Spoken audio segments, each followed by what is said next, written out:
Qanitat itu artinya orang yang taat kepada Allah. Kalau dalam konteks istri, orang yang taat kepada Allah dengan cara menaati suaminya pada yang baik-baik menurut Allah. Itu cara memahaminya. Di istri yang salihah itu, dia taat kepada Allah. Bagaimana cara taatnya? Menaati suaminya sepanjang suaminya minta yang baik menurut Allah.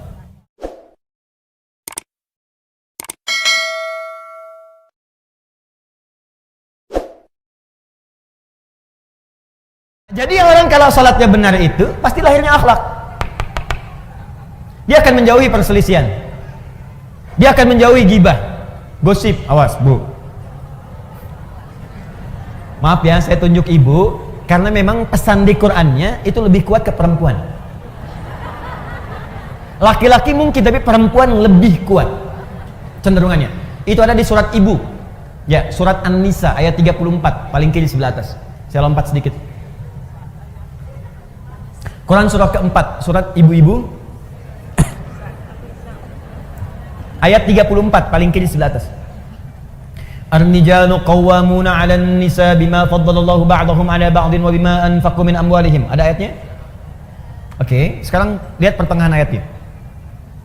Fas-salihatu, maka istri-istri yang salehah itu, perempuan-perempuan yang salehah itu. Siapa yang ingin jadi perempuan salihah boleh angkat tangan. Baik, sekarang turunkan tangannya. Saya tidak butuh tangannya, tapi yang saya butuhkan adalah kesesuaian dengan ciri ayatnya. Ibu ngangkat sampai ke lantai 2, sampai ke kubah. Kalau nggak sesuai dengan ciri ayat ini, maka tidak akan pernah selaras dengan apa yang Allah inginkan. Nah, sekarang lihat. Fas-salihatu, ciri istri salihah itu kata Allah yang utamanya ada 2. Satu, qanitatun. Qanita, jamaknya qanitat. Ibu qanita, apa artinya? Qanitat itu artinya orang yang taat kepada Allah. Kalau dalam konteks istri, orang yang taat kepada Allah dengan cara menaati suaminya pada yang baik-baik menurut Allah. Itu cara memahaminya. Di istri yang salihah itu, dia taat kepada Allah. Bagaimana cara taatnya? Menaati suaminya sepanjang suaminya minta yang baik menurut Allah. Misal, kata suami, "Ma, berhijab ya, insya Allah ya, salihah. Ma, besok ikut ta'lim ya, insya Allah Pak, salihah. Ma, malam tahajud ya, insya Allah Pak, salihah. Ma, besok baca Quran ya, Pak nanti aja deh, setengah salihah." Ngapain sih Pak Quran melulu? Tidak salihah. Jelas? Nah, jadi ibu, kalau suami minta pada yang baik-baik, ibu cepat kerjakan. Sebetulnya bukan suami yang minta, tapi Allah yang menurunkan lewat perintah itu untuk bertanya kepada Anda, "Hei, kamu salihah bukan? Kamu salihah tidak?" "Tidak Ustadz, saya anak." Bukan namanya, sifatnya. Di ketika lewat kemudian di kalimat ustadz, apalagi di kalimat suami, itu untuk mengecek sifat solihah itu ada tidak. "Mama, nanti mama malam tahajud ya, kalau papa terlampau capek mama bangun." Papa gimana sih nyuruh tapi tidak dilaksanakan? Jangan lihat kalimat itunya Bu, lihat kalimat perintahnya. Boleh jadi itu titipan Allah untuk menaikkan level solihah ibu. Karena itu ketika suami dipasangkan dengan istri, seringkali Allah kirimkan kemudian karakter-karakter pada suami, perintah-perintah pada suami, sebetulnya untuk menyempurnakan sifat istri. Itu hikmahnya. Dan sebaliknya, diturunkan kemudian pasangan pada istri yang serupa, karena ini kemudian lahan untuk menyempurnakan sifat suami. Makanya pasangan itu pasti sesuai. Dan jangan pernah mengharapkan pasangan orang. Kenapa suami saya tidak seperti ustadz ya? Udah itu jalurnya. Jelas ya? Nah, cirinya itu. Tapi kalau suami memerintahkan kepada yang tidak baik menurut Allah, ibu boleh tolak dengan cara yang lembut. Nah, besok papa ada family gathering di perusahaan. Mama kan tahu level papa di perusahaan. Yang lain nggak ada yang pakai jilbab mah. Lepas dulu lah, paling cuma 30 menit. Ibu boleh tolak dengan cara yang lembut. Pak, pekerjaan rezeki itu sudah Allah atur Pak. Yang teratur kan surga kita. Mama khawatir ketika jilbab ini dilepas kita terpisah di surga. Lebih baik kita kenakan ini, dan ini bisa mengantarkan kita pada rezeki yang baik dan ridha Allah Subhanahu wa taala. Khawatir kalau nanti saat dibuka mama wafat, siapa yang tanggung jawab? Itu lebih indah masuk ke dalam hati dibandingkan dengan celaan dan kagetan. Lepas dulu ya, Ma. Apa? Paham ya? Itu begitulah. Walaupun memang tidak mudah. Ustaz juga sama ya. Sama. Makanya jarang Ustaz ceramah bawa istrinya. Itu sangat jarang. Ini live, Mas. Nanti kita selesaikan di rumah. Dua. Nah, ini kaitan dengan yang tadi. Hafizatun lil ghaibi bima hafizallah. Jadi istri salihah itu adalah menjaga nama baik keluarga, suami, khususnya ketika tidak sedang bersamanya. Perhatikan baik-baik, yang telah Allah tutupi. Jadi kalau ada aib di rumah tangga, kata Allah jangan buka keluar. Ini jaminan Allah, Bu ya. Sepanjang ibu tidak buka keluar, maka Allah akan tutup sampai dengan hari kiamat. Makanya kata Nabi, kalau ada peristiwa terjadi malam hari nggak enak, siangnya jangan dibuka, tutup. Kalau ada peristiwa siang, jangan dibuka malamnya. Nah, ini yang terjadi seringkali, siang masih dibuka. Dan sekarang wasilahnya banyak, media sosial. Dia nggak keluar rumah, tapi bisa bikin status di dalam rumah. Nah, yang paling tidak elok itu kadang-kadang, ini menjadi bahan untuk berbuat maksiat. Padahal dia sholat, tapi masih dikerjakan. Yang digosipkan bukan urusan luar, yang dibawa keluar justru masalah di dalam rumah. Judulnya memang pengajian, datang Ustadz belum tiba, ketemu kawan, saling bersalaman, apa kabar? Iya sayang, kemana aja? Alhamdulillah sehat. Gimana kabarnya? Baik. Keluarga gimana? Sehat. Suami gimana? Di situ masalahnya.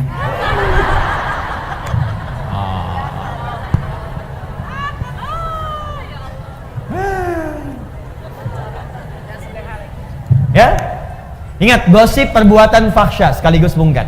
Berselisih mungkar, mencela mungkar, menghina mungkar pada yang bukan tempatnya, karena ada nanti perbuatan yang harus dicela.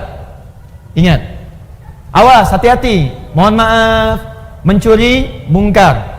Sekarang saya ingin tanya, ini kan baru contoh, fokus baik-baik. Sholat ibadahnya, dalilnya sudah ada, ini prakteknya. Dalilnya ini, petunjuknya ini, hikmahnya ini, puncaknya akhlak. Di akhlak itu puncak dari semua ketentuan yang Allah turunkan kepada kita. Puncak salat, akhlak. Puncak zakat, akhlak. Puncak kemudian baca Quran, akhlak. Dan puncak ilmu pun akhlak.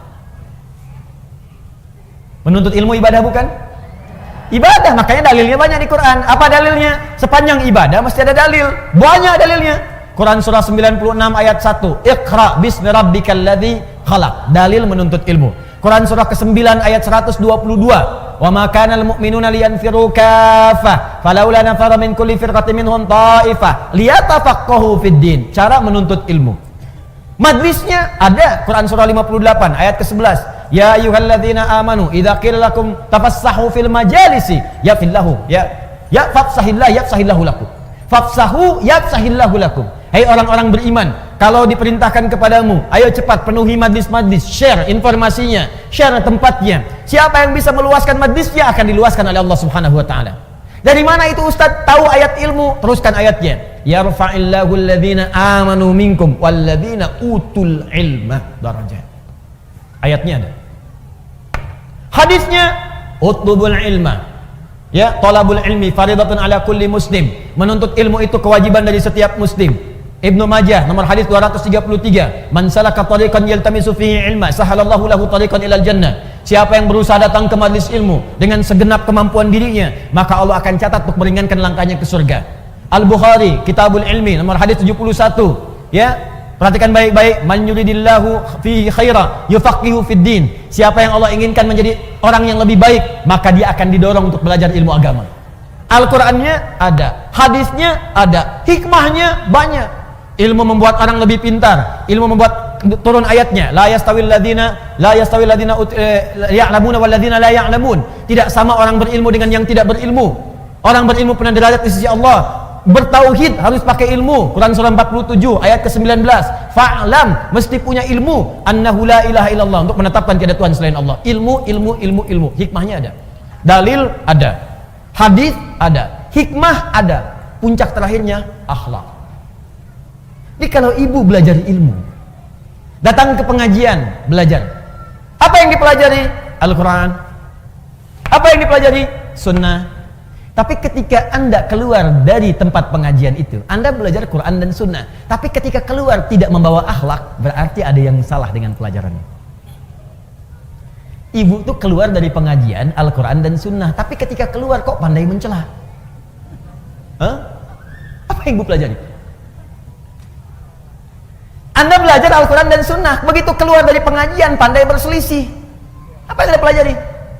Semua sahabat yang belajar dengan Nabi, ketika akan praktek yang dibawa akhlak dulu. Silakan perhatikan baik-baik. Nabi sedang ke masjid, orang-orang mau sholat, tiba-tiba datang seorang Arab Baduy. Dia tidak tahu di mana toiletnya. Zaman Nabi nggak seperti masjid TSM seperti ini. Masjidnya bagus, ada karpetnya. Ini tanah, sulit mencari toilet. Tiba-tiba Arab Baduy karena nggak tahu, lari ke pojok masjid, buang air kecil di situ.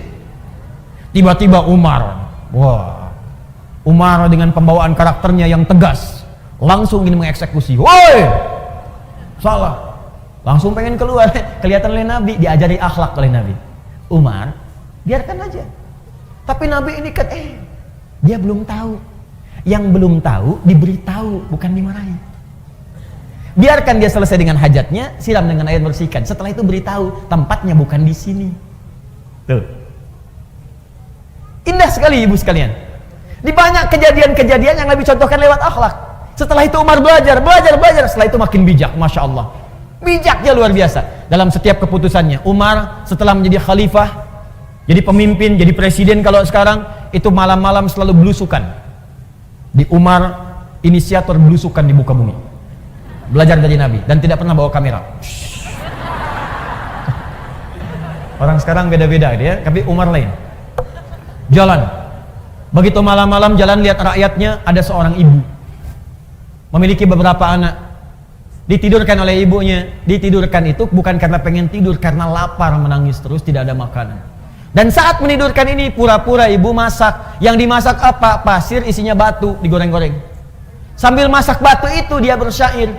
Duhai khalifah, senang-senang tinggal di istana, rakyatmu melarat makan seadanya. Duhai khalifah, engkau makan enak, kami menggoreng-goreng batu tanpa ada makanan. Anakku kelaparan, tidak ada yang makan yang bisa diberikan. Umar lewat. Seketika, ketika mendengar dan melihat apa yang disaksikan itu, perhatikan kalimatnya. Ada celaan kepada Umar. Ada kemudian tuntutan kepada Umar. Umar tidak marah merespon itu, langsung lari ke Baitul Mal. Diambil kemudian gandum, dipikul dengan punggungnya. Ajudannya mengejar ingin bawakan, kata Umar, saya yang akan dihisab bukan engkau di hari kiamat. Dibawakan oleh Umar, datang ke tempat ibu itu, kemudian disingkirkan semua batu dan pasir tadi, dimasakkan oleh Umar langsung dengan tangannya, dan tidak pernah mengatakan saya khalifahnya, tidak. Jadi begitu dimasakin, si ibunya pun nggak tahu, dan Umar nggak perkenalkan dia Umar. Dimasak oleh Umar, ibunya yang paling menarik bu, sambil dimasakin sambil dicela oleh ibu itu. Duhai khalifah, enak-enak engkau tinggal di istana, orang lain yang datang memasakkan kepadaku. Duhai khalifah, engkau enak makan enak, orang lain datang kepadaku bukan engkau. Padahal itu Umar. Apa Umar berkata kemudian, ini saya bu, ya abdi Umar? Tidak. Umar masak aja. Setelah itu disuapi oleh Umar, dibantu ibu itu dan pulang. Perhatikan pengajaran Nabi, sungguh indah. Makanya orang-orang yang belajarnya benar, itu puncak tertingginya itu pasti akhlak. Pasti akhlak. Ibu melihat ada orang masuk masjid, safnya belum lurus. Coba lihat, barangkali dia belum tahu. Orang yang belum tahu diberitahu, bukan dimarahi. Woi, belum lurus tuh, apa nggak tahu? Tidak. Bapak, itu belum lurus. Bu, yuk kita luruskan yuk supaya rapat. Biarin aja. Usil aja. Saya di sini sudah 10 tahun. 10 tahun. Padahal masjidnya baru 5 tahun, Bu. Kadang-kadang ada yang begitu, nggak apa-apa. Nggak ada masalah, baik, nggak apa-apa Ibu ya. Mudah-mudahan nanti bisa diluruskan. Atau imamnya yang posisi lebih tinggi datang. Makanya kami kalau di Timur Tengah itu kalau ngimami jalan dulu, lihat. Ya, jadi nggak langsung di belakang ini, di depan nengok ke belakang. Ya, dan bahasa imam tuh boleh pakai bahasa lokal, nggak harus pakai bahasa Arab. Ya, contoh itu ada bahasa yang harus Arab sepenuhnya seperti azan, sholat harus bahasa Arab. Tapi ada bahasa yang boleh pakai makna dengan bahasa lokal. Seperti imam mengarahkan makmumnya. Ibu sekalian tolong rapatkan, luruskan safnya. Bahasa Arabnya istau istaqimu. Coba ibu paham mana? Yang pertama, yang kedua? Sama kan? Baik. Jadi nggak harus pakai bahasa Arab. Istau, sudah tahu. Luruskan, rapatkan. Nah, kadang-kadang ada yang belum paham, maka bergeser, lihat, Bu ini belum lurus, belum rapat. Nggak apa-apa kok Pak, di sini aja enak. Ah, kalau ibu nggak pengen rapat, gampang caranya. Jadi imam. Imam tuh nggak harus rapatkan kanan kiri, sendirian aja depan. Oh ya nggak apa-apa nih kalau gitu saya rapatkan, enak. Pertanyaan saya, kenapa sekarang banyak orang belajar, kok tiba-tiba jadi kasar gitu? Yang paling aneh itu begini, belajar Islam, tapi kok jadi berselisih? Kenapa? Pulang ke rumah berselisih dengan suami, pulang ke rumah berselisih dengan tetangga. Anda tuh belajar apa? Nabi itu datang ke Madinah mempersatukan. Kenapa Anda belajar kemudian memecahkan diri? Coba cek, silahkan baca sejarah. Nabi di Mekah menyatukan, datang ke Madinah mempersaudarakan Aus dengan Khazraj. Ini Anda belajar, tiba-tiba pulang jadi memecah. Pasti ada yang salah. Akhlaknya kemana? Apa penyebab seseorang ketika belajar ilmu tidak melahirkan akhlak? Apa penyebabnya? Itu inti materi kita yang tadi mukaddimah. Oh,